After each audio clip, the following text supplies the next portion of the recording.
Renovating or refurbishing a property does take a lot of skill, time and effort. But do you actually know what you're looking for every time you view a property, whether it's for investing purposes or whether it's for your own home? I'm going to share some of the things that I look out for every time I inspect a property. As I say, it doesn't matter whether I'm looking to invest in that property, it's a buy to let, a flip, or for any other reason. Identifying defects in these areas of a property is really important because more often than not, it's these areas that people tend to spend the most. If you miss these things, it could end up costing you a lot of money and end up resulting in a bad investment. My name is Roy, and if you haven't already subscribed to this channel, please do, because I've got stacks of information and property advice that I can share with you to help you invest in property successfully and profitably. So what are the areas and defects I actually look for? Now, I won't disagree when people say, well, there's probably lots that you have to look out for when you're viewing a property on the basis of, going to renovate it or refurbish it, upgrade it, modernize it, and so on and so on. And yes, there is. And I would probably be here all week if I was to go through every single thing within this video. So I'm not going to do that. I'm going to concentrate on the main aspects externally that you should look for when you're viewing a property, because very often the repairs externally on a property can amount to a considerable amount of money. Now, if you look at this property, for example, on first viewing, you might think from the street, it looks great. It's an average semi-detached house. Nothing standing out maybe like a sore thumb that would concern the average person. But because I invest in property and I've been refurbishing and upgrading and modernizing properties for so many years, there's a huge amount I've learnt. So on first viewing from the street, I will quickly identify a number of issues or potential issues, because ideally, until you investigate further, you never know how serious or how much they're going to cost. So like I said, this particular property, it looks great, okay, maybe a little bit dated. And a lot of people will say, well, if I painted it, it would look 10 times better. Granted.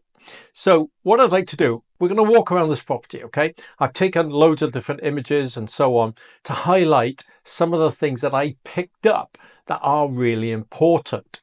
I like the word curb appeal because if a property has got curb appeal, it's going to attract buyers. Now, what do I mean by that? And there are, of course, lots of different types of buyers. But from an investment point of view, this property's got a lot of curb appeal for me. The reason being is because I know it needs work done on it to modernize it. So if I buy this property below market value and I do the work that is needed on it, I hopefully will increase its value. But not only that, it's in a good location. It's surrounded by other good properties. The neighborhood is good. It's got good views at the back. So it's got that curb appeal as an investor. Now, to somebody else, it may not have that curb appeal because maybe all they want to do is buy a family home that they can move into and not have to do any work to it. So whilst I'm inspecting this property, what I'm also trying to establish is how I can increase its value at the same time. So just by looking at this property, I know people would say, yeah, I could build an extension on the side. Maybe I could convert the loft into a loft conversion. Maybe I could build a garage. Maybe I could take that front wall down, create off-street parking. Lots of different things that you could do with this particular property just by looking at the front of it.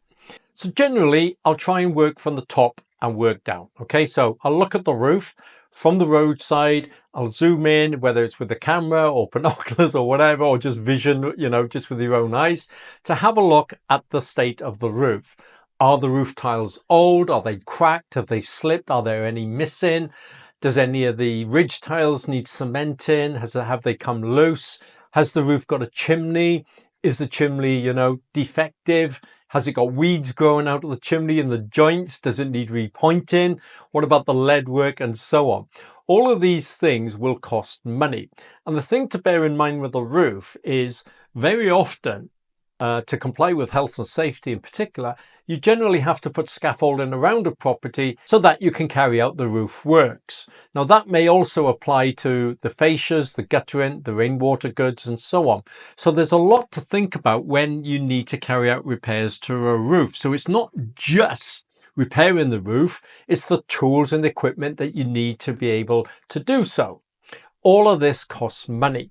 And the other thing to bear in mind, that no matter what type of repairs you do on a property, if they're quite substantial, you probably will have to get a skip or something like that, or remove the rubble and debris from the property. So again, that all needs to be borne in mind when you're evaluating cost.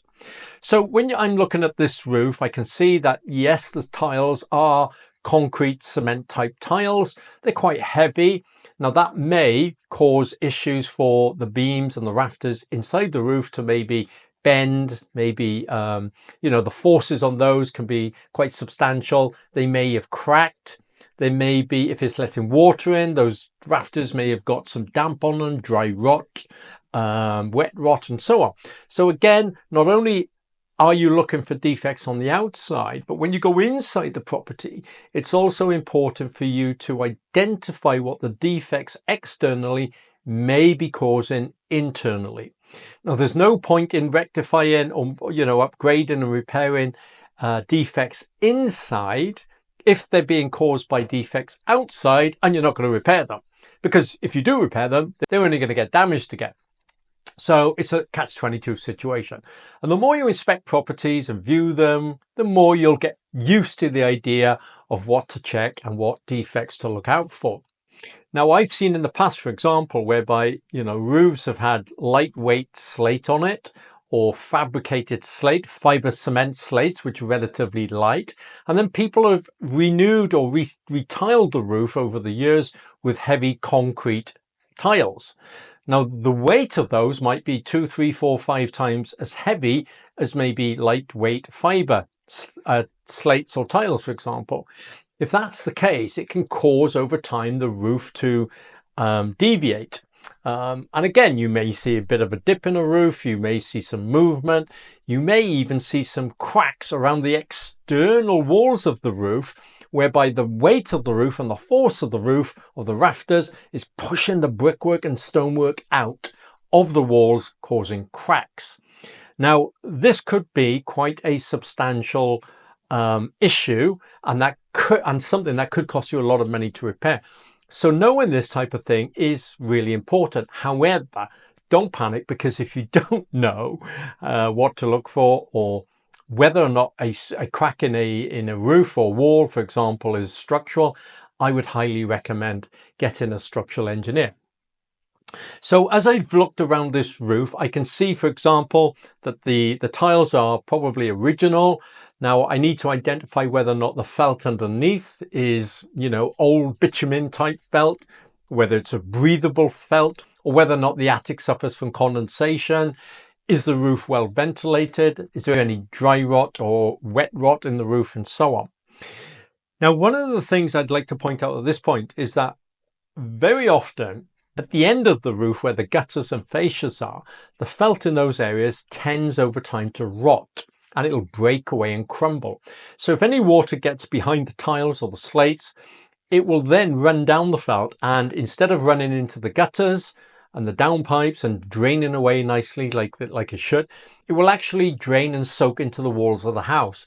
And this very often will cause a huge amount of damp issues, not only at maybe roof level or bedroom level, but also at ground level. Because when you think about it, if rainwater comes in at roof level through brickwork and stonework, what's it going to do? It's going to eventually travel down to the ground level. So you'll have damp issues everywhere.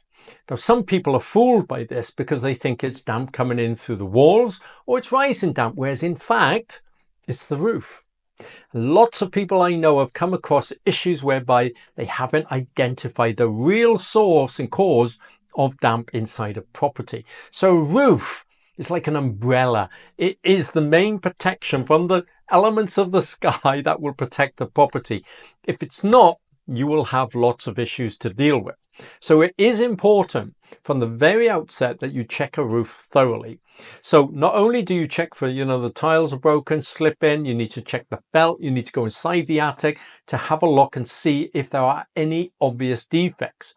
Now, if you go inside an attic, an older property that's slated, you may find it won't have any felt at all.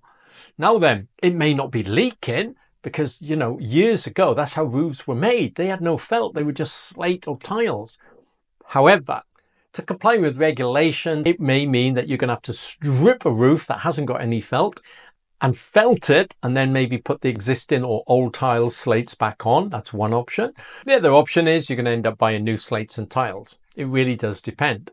Now, the fascias and gutters play an important part of any roof, because ideally that also protects the ends of the rafters and the beams, but also it gives a base for the felt to flow over into the gutter in, so that any rainwater will come off the roof and spill and be dispersed away nicely. So if you've got any rotten fascia boards that are made of timber, for example, you need to try and establish why. Is it just because of their age? Is it because they should have been painted and they haven't been protected?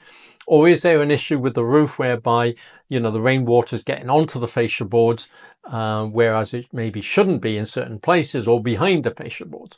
So again, all of this type of thing is important to try and understand the dynamics really of how it all works. But don't worry too much, because a lot of fascias these days are plastic. So again, if the plastic looks grubby, it may just mean it needs a good cleanup. Now, rainwater goods, the gutter in and downpipes, also play a very important part, because over time, within the joints of these gutter and downpipe systems are rubber seals. And if they begin to deteriorate, what happens is they leak, and then you get lots of water running from the gutter in onto the walls, windowsills, and so on, and causing excessive damp issues. So these very often are relatively easy to repair. Now, you may come across old cast gutters and downpipes that may again also have deteriorated. The brackets may have broken, and those type of gutters and downpipes are quite expensive to buy. Now, they may look quite heritage and might look nice, but again, if you're going to replace like for like, you need to be able to weigh up how much that's all going to cost, because rectifying the leaks in gutters and downpipes is really important. Moving on from that then, once you're working your way down from the roof and the fascias and gutters, the next thing I tend to look at are the lower roof levels. So it might be you've got a single story extension or even a double. It might be a flat roof, for example. Now, flat roofs years ago would only last approximately 15, 20 years. These days, the materials used on flat roofs are much better, and they very often have got a lifespan of between 20 and 50 years. Now, again, doesn't matter if it's a flat roof or pitch roof on an extension or single story extension, you need to look for the same type of defects, okay? i.e. any slipped tiles, broken tiles, if the felt, rotted away, but also if the roof is abutting up against a wall, that the lead work in the wall is secure, sealed, and it's not letting any damp come into the house. Again, all very, very important. Now, it might be worth me mentioning at this point that when damp comes into a house, whether it's through the roof, whether it's through the walls, whatever, it very often will not only attack the internal plastering, plasterboards, existing plastering, it can also attack the internal timbers. So in a lot of older properties, for example, you'll have joists abutted up to the external walls, or some of the joists will be going into those walls. And if those walls have had continuous damp, then they're going to rot. So it may well be that when you maybe strip out or take a ceiling down in a property, all of a sudden you'll identify and come across rotten joists, something then you've then got to address, repair, again, more costs. So looking for these type of things and building in a contingency fund for the unknowns and unseen things is really important. So you've checked the roof, okay, and you're working your way down. Again, it's also worth checking the chimney. The chimney plays a vital part, and as we know, people like to have log burners, people like to maybe have gas appliances, gas fires, and so on. It can also be a unique part of the property itself. How often have you driven past a property and you've seen a big chimney breast on the side of a property and a huge chimney, maybe you think, wow, look at that chimney. It's quite impressive, isn't it? So sometimes people don't want to get rid of a chimney. They want to keep it. They want to hold on to it. Chimneys can be problematic, but again, they can be relatively straightforward to repair as long as the structure of them is sound and solid. What you'll find is in a lot of chimneys is over the years, the mortar between the brickwork and stonework will start to flake away. That can be caused just generally by bad weather over time, even by birds, seagulls. They will peck at it and they will cause some damage. But also, chimneys have got what we call lead trays on. And these lead trays are so important to prevent water from leaking down the side of the chimney into the roof. So it's important that you check the lead trays around the chimney to see if they need any work, if they've come loose, whether they need to be refitted or whatever. That is very important. Now, granted, you may not be able to get on the roof, but what you can do is you can zoom in with the camera. You can have a little, pair of binoculars, or even I've even known people to have a little drone that they use to go up and film around the chimney. Great way of doing it. But don't panic, because I'm not trying to frighten you to death here by saying, oh my goodness, the roof is going to put me off. That's not the case. Because more often than not, you don't need to replace a roof if it's leaking. There are simple ways to repair a roof that don't cost an arm and a leg. But again, until you identify what the cause of a leak is, it's going to be hard to determine what is required to repair it. Now, just because, for example, maybe the ends of the felt next to the fascias have rotted away, it doesn't mean to say that you're going to have to refelt the whole roof. No, you can just repair the part that is near the fascias, which is exactly what we've done in this particular property. We just stripped back some of the tiles, we cut the rotten felt away, and we put in some new felt sheets and some what we call eave trays as well. All done relatively straightforward, relatively cost effective.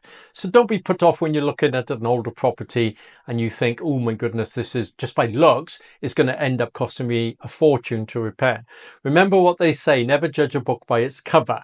Now that can work in two ways. It could mean it can look old, but inside is fantastic and there's nothing wrong with the property externally as well. Or it could be hiding a lot of defects. And this is so critical whenever you're looking to buy a property, to renovate it, refurbish it, is knowing what you're up against.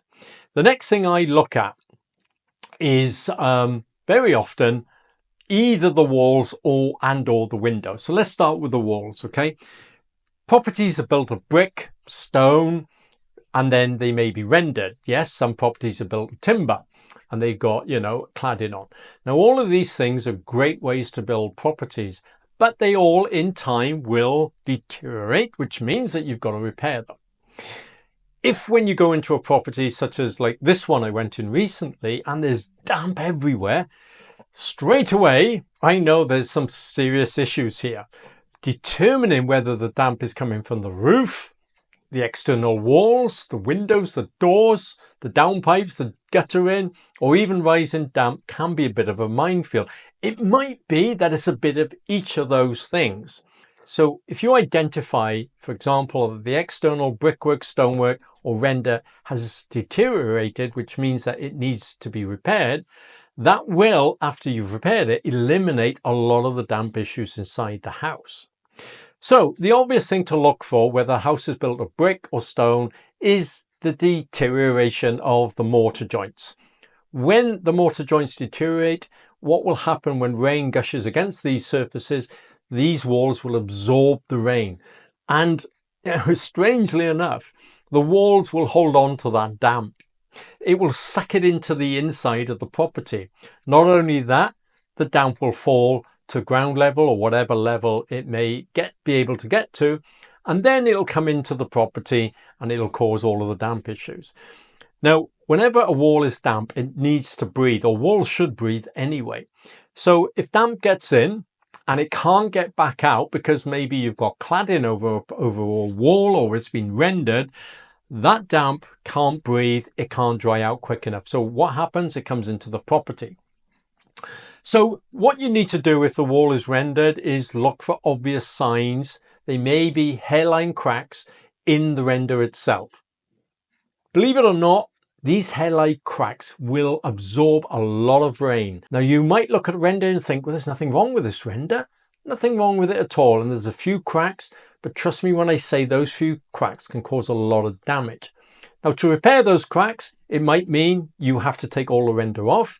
It might mean that you can paint the render and seal all of the cracks up. A great way to simply test if render needs to be replaced is to go around and tap it with your hand or with a hammer or any object, and you'll very often hear different sounds. It might sound hollow, it might sound solid. If the render sounds hollow, then it means it's blown away. It's come away from the wall. It's not stuck to the wall anymore. Because as you probably know, when you render a wall, that new render sticks to the wall, which prevents it from falling off. Now, if it's blown and water's got behind that render, that water can't come out and it'll just go into the walls.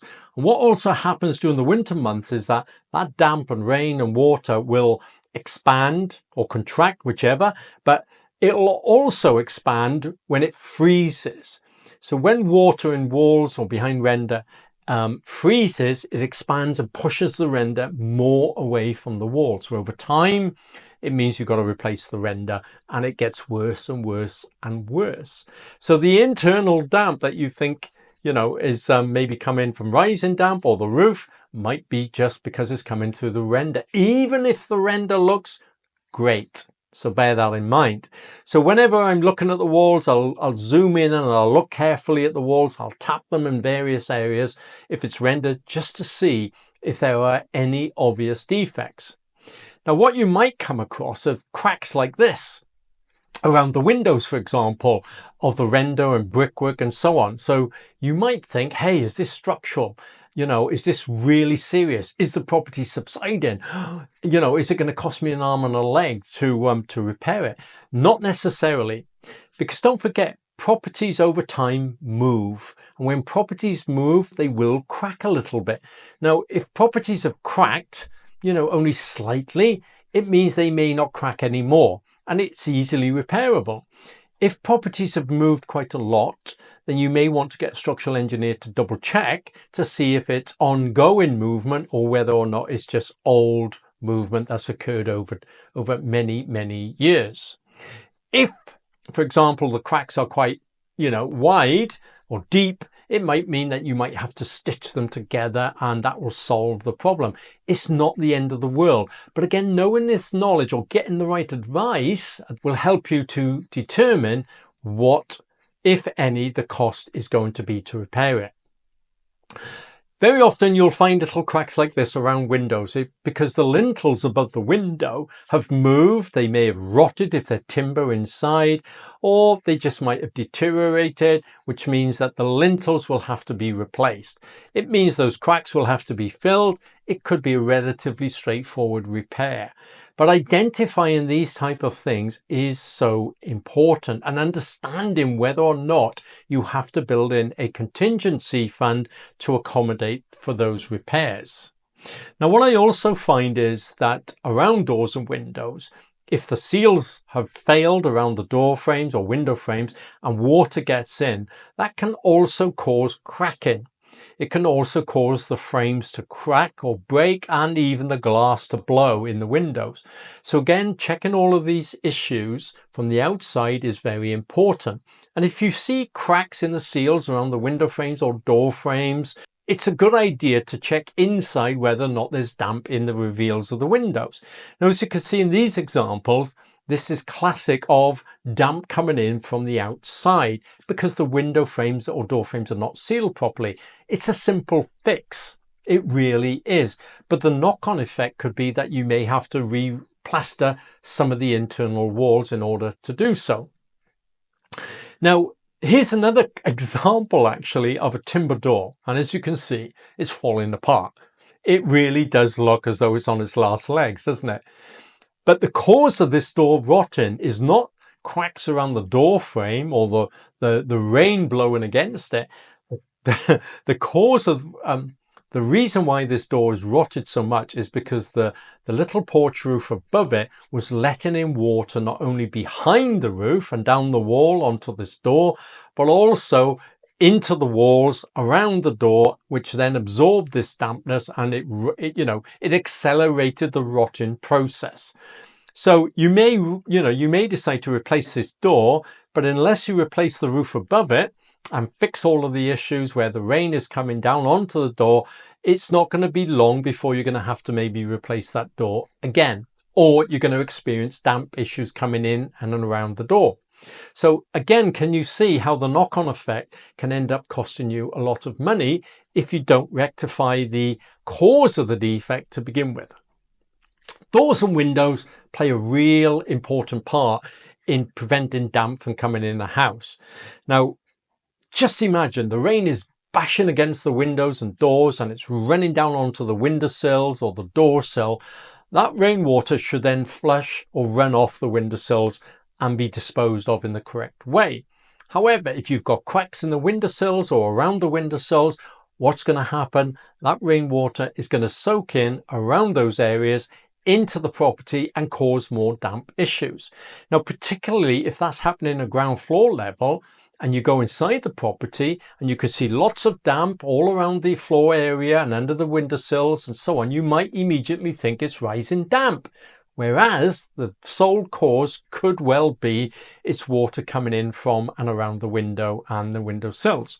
So again, can you see how important it is to know what to look out for and determine what is the cause?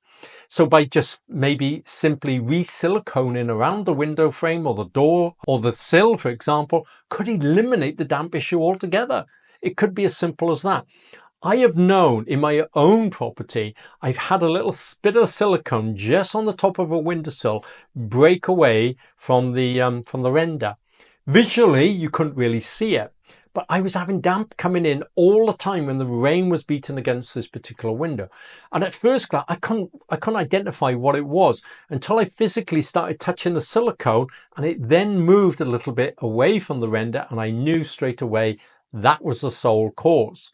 So again, that's a little tip. If you are checking seals around windows, actually touch them, because you'd be surprised how water will be able to get in through the smallest crack or break of a seal. Another great example, really, if you've got guttering, and when you're looking at guttering from ground level, it might look okay, it might look good, it's a sunny day, you're not seeing anything obvious, no signs of breakage or dips in the guttering that might cause it to overflow. But unknown to you, that gutter might be full of debris. It might be full of rubbish or leaves that have come off the roof over time, any moss. So when it rains, it could mean that the rain is overflowing that gutter and coming down the walls, bouncing off on the windowsills, and then obviously being sucked into the property. So simple fix like a block gutter, as you can see in this instance, could solve a big problem. And And like I've said, I've seen this time and time again where the most obvious cause is overlooked. So whenever I'm looking for issues with damp inside a property, I'll always work from the roof down and then eliminate any defects that I might come across. Unfortunately, sometimes it is a process of trial and error, but that is the same in most things, whether it's, you're repairing anything on a house, a car, electrical appliances. Sometimes it's trial and error. You go through a process, and the same you should do with property. So we've covered the roof briefly. We've covered walls, windows and sills, and guttering and rainwater goods as well. Now, one thing it might be worth me mentioning at this point is that foul drainage from our bathrooms and toilets and so on sometimes can be run down the sides of our properties. They're called soil pipes. Now, these soil pipes may also leak. And again, if they leak onto the external walls of a property or they leak down onto the ground floor, that can cause damp issues. Now, one of the things to really look out for as well with soil pipes is that a lot of old types of soil pipes can be made out of asbestos. Now, as we know, asbestos is dangerous or can be dangerous. So if you come across soil pipes that are old and may be made of asbestos, it is important that you get some professional advice to determine whether or not it is asbestos and have it removed and replaced. And again, build in that cost. Now, sometimes soil pipes, gutters and downpipes, they may look like asbestos, but they're not. They're cast iron, for example. So again, it's trying to know whether or not it's asbestos or not. Be safe rather than sorry. Then we come down to the ground floor. And I tend to walk around the property outside, all the gardens, whether it's got a front garden, a side garden or rear garden. And I look for signs of maybe subsidence in the path around the house, maybe subsidence in the driveway, and what the causes could be for that. Is it just old age? Is it just, where a driveway could have sunk a little bit because of the continuous use and weight of vehicles on it? But also I look for drainage points around the property. So where the downpipes come down the house, they very often will terminate at a drain or gully. Now, a lot of drainage systems and gullies are made of clay. Over time, clay can crack. If it does underground and you don't know about it, that rainwater, or whether it's foul sewage from your bathroom and so on, can leak out of those drains into the soil. If that happens on a regular basis over time, the soil around the clay pipes gets washed away and it causes holes and little shallow voids under the pavement around a house or even the driveway. What then happens is the drive or pathways will collapse slightly. So whereas you might think it's just general subsidence over time, over years, it could be a more serious problem. So just bear that in mind whenever you're looking at drains such as this, made of clay. If they are overflowing, for example, it could well be that they're soiled up literally from soil and moss over the years, and you can hopefully maybe clean it out, or maybe that drain has actually collapsed underground and there's a big blockage. That can end up being expensive. Now, you can put a camera down there or get a company out, put a camera down there, and you can see and check the drains to see if there is any damage or not. So as ground moves, so does the landscaping around a property. So if you've got a nice paved area adjoining a property and there are cracks in it, that may not mean there's a big issue. Now, if you look at this fillet around this particular property, you'll see there's a crack. Now that crack doesn't mean there's subsidence or the foundations are faulty. It just means over time the area has moved slightly. But it is an important thing to pick up, because if you imagine rain running down the wall behind that crack, or any type of moisture getting behind that crack, is going to be soaked into the property and cause damp. So again, you need to identify the cause of the crack. As I say, it just might be slight movement. It might be something to do with drainage or whatever, but it is important that you look for these type of defects. Now, it might well be that you're going to landscape the garden anyway, and you'll be able to rectify that at the same time. It might well be that you're going to landscape the garden and you're going to replace some of the gullies and drainage for a more modern plastic type. And again, a simple way to overcome that. So all of these defects can and will have a detrimental effect to the internal structure, finish and fittings of the property.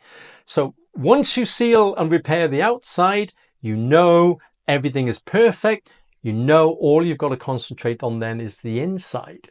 So if you're investing in a property, whether it's to flip, buy to let, or for personal reasons, then again, you need to make sure that you create that envelope, that tent around your property and make it watertight. Once you've done that, and you've established the cost, you're well on your way to determining whether or not that particular property is going to be worth investing in or buying based on the cost of refurbishing and renovating it. So they're the brief things that I look for externally on a property. And I don't get deterred that much by the common types of defects because I know everything is repairable within reason. It's when you come across the structural defects that the cost could rise quite substantially. And the best way to overcome any concerns or doubt in how much it's going to cost to repair it is to get a structural engineer in. Now, just one other thing is that you can come across subsidence in a property. And when a house is moving, it could well be for a number of reasons. It could well be that the foundations have become damaged. It could well be that the drainage, like I mentioned earlier, has cracked near the foundation and is washing the soil away around the foundations, causing them to move. Or maybe it could well be that the house was built, as many old buildings, particularly stone buildings, were never built with foundations. They were built straight off solid clay. Either way, foundations can be repaired, but it can be very, very costly to do so. It's called underpinning, but I'm not going to go into that in in this particular video, because more often than not, when you view a property, there aren't any issues with foundations. But big telltale signs would be that, you see a big crack like this going up the property or across the property. These are the types of alarm bells that something is really wrong. Now, don't forget, whilst a house might be moving, or the foundations are broke, or they've cracked and the house is cracking, it could well be it's the roof that's causing it, because like I said, the weight of a roof can cause the walls of a house to bow out and crack. So it is well worth getting expert advice when you come across things like that, if you're looking to buy a property. I've actually bought properties whereby, yes, we've had to take walls down and rebuild them. We've had to underpin walls, like you can see here. It's not the end of the world, but it is expensive to do. Now, I hope you found this video useful and helpful. I've got lots of others that I can share with you. You'll see them popping up. If you haven't subscribed to this channel, please do, because I'd like to be able to share with you as much knowledge and information as I can to help you on your property investment or renovation and refurbishment project. But these brief areas of what to look out for when you're renovating and refurbishing a property and inspecting the property for the first time are crucial. Now, in the description of this video and some of the comments, you'll see some links that might help you and guide you as to, or answer some of the questions you may have. By all means, you can message me and I'll help in whichever way I can. There's lots more, don't get me wrong, there really is. But get these basic ones right and you're well on your way to covering yourself in the long run. Anyway, until I see you on my next video, I'll say ciao for now.